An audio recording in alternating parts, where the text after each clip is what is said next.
নির্বাচন কমিশন গঠিত হলো।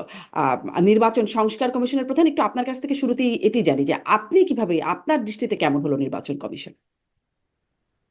আহ, আমি আশা করব যে এটা আহ, ভালো নির্বাচন কমিশন হয়েছে। আমি ব্যক্তিগতভাবে কাউকে চিনি না, আমার সাথে পরিচয় নেই। এ, আমি আশা করব যে যেই প্রেক্ষাপটে তারা নিয়োগ পেয়েছেন এবং যেই বিয়োগান্তক পরিস্থিতির প্রেক্ষিতে বর্তমান নির্বাচন কমিশন গড়তে হচ্ছে, আহ, তা আমার বিশ্বাস যে যে অনুসন্ধান কমিটি তাদেরকে খুঁজে বের করেছেন, তারা সঠিক ব্যক্তি, তারা সৎ এবং যোগ্য ব্যক্তি, এবং তারা আমাদেরকে একটা সুষ্ঠু নিরপেক্ষ নির্বাচন উপহার দেবে সেই আকাঙ্ক্ষা আমার আছে। আমি আমি মনে করি পুরো দেশবাসীরই তেমনি আকাঙ্ক্ষা।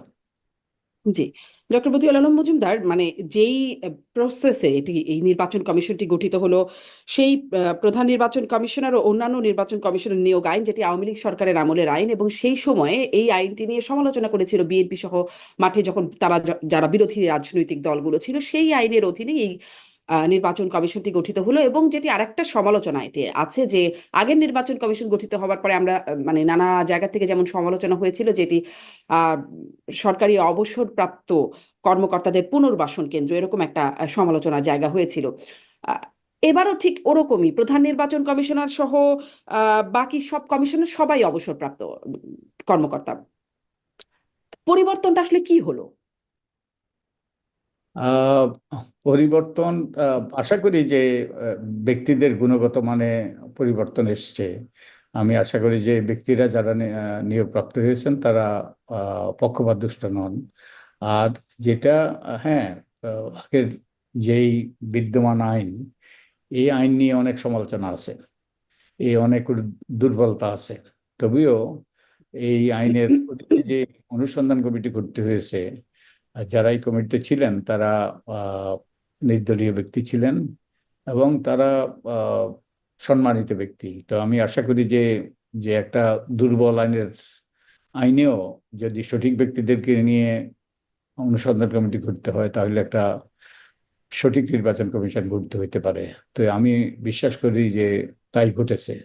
অবশ্য বৃক্ষ তার পরিচয় ফলে, তা আমরা দেখব তারা আগামী দিনে কি ধরনের ভূমিকা রাখেন, কিভাবে তাদের দায়িত্ব পালন করেন, তার উপরেই আমরা দেখব তাদের কার্যকারিতা। ধরুন, গেল যে নির্বাচন কমিশন যেটি সব বিদায় নিল আর কি সম্প্রতি, সেই নির্বাচন কমিশনও ঠিক এভাবেই গঠিত হয়েছিল। সেখানে আসলে মানে আপনি বলছেন আশা করেন যে এটি ভালো কাজ করবে, তখনও তো সবাই আশাই করেছিল যে ভালো কাজ করবে, যদিও বিরোধীরা সমালোচনা করেছিল। এখন বিরোধী খুব শক্তি নাই মানে মাঠে। তাহলে আসলে মানে আশাটা কি একটা মানে অস্পষ্ট জায়গা থেকে আসা, খুব শক্তিশালী ভাবে এটা করা যাচ্ছে না, প্রক্রিয়াগতভাবে শুধুমাত্র বিশ্বাস থেকে আশা করছি এরকম? না, আশার কিছুটা যৌক্তিকতা। আগের বার যখন নির্বাচন কমিশন করতে হয়েছিল, গত দুটি নির্বাচন কমিশন বিশেষত, হুম। তখন যে অনুসন্ধান কমিটি করতে হয়েছিল, তারা পক্ষপাত দুষ্ট ছিল বহুলাংশে, কিংবা সরকারের যে আহ, অনুগত, কারণ অনেকেই সরকারি কর্মকর্তা, আহ, রাষ্ট্রীয় প্রতিষ্ঠানে তারা নিয়োগপ্রাপ্ত। তো এই তাদেরকে নিয়ে যে অনুসন্ধান কমিটি করতে হয়েছিল, তাতে আহ, অনেকেরই সমালোচনা ছিল যে কারসাজির মাধ্যমে পূর্ব নির্ধারিত ব্যক্তিদেরকেই নিয়োগ দেওয়া হয়েছে। তো এবার কিন্তু যাদেরকে নিয়ে করতে হয়েছে, এতে আহ, আমি মনে করি না এইসব ব্যক্তিরা আহ, যে পক্ষপাতদুষ্ট ছিলেন। এদের মধ্যে দুইজন ছিলেন যে আহ, রাষ্ট্রীয় প্রতিষ্ঠানের প্রধান। তো আমি আহ, বিশ্বাস করি যে অন্যরা যারা আছেন, অন্যরা যারা ছিলেন, আহ, একজন বিচারপতি ছিলেন, আরো একাধিক ব্যক্তি ছিলেন যারা নাগরিক সমাজ থেকে। তো তারা তাদের উপস্থিতির কারণে এবার যে যে অনুসন্ধান কমিটি নিরপেক্ষ হিসাবে বিবেচিত হয়েছে, এবং তারা একটা ভালো নির্বাচন কমিশন আমাদেরকে উপহার দিয়েছেন, আমি বিশ্বাস জি, করি।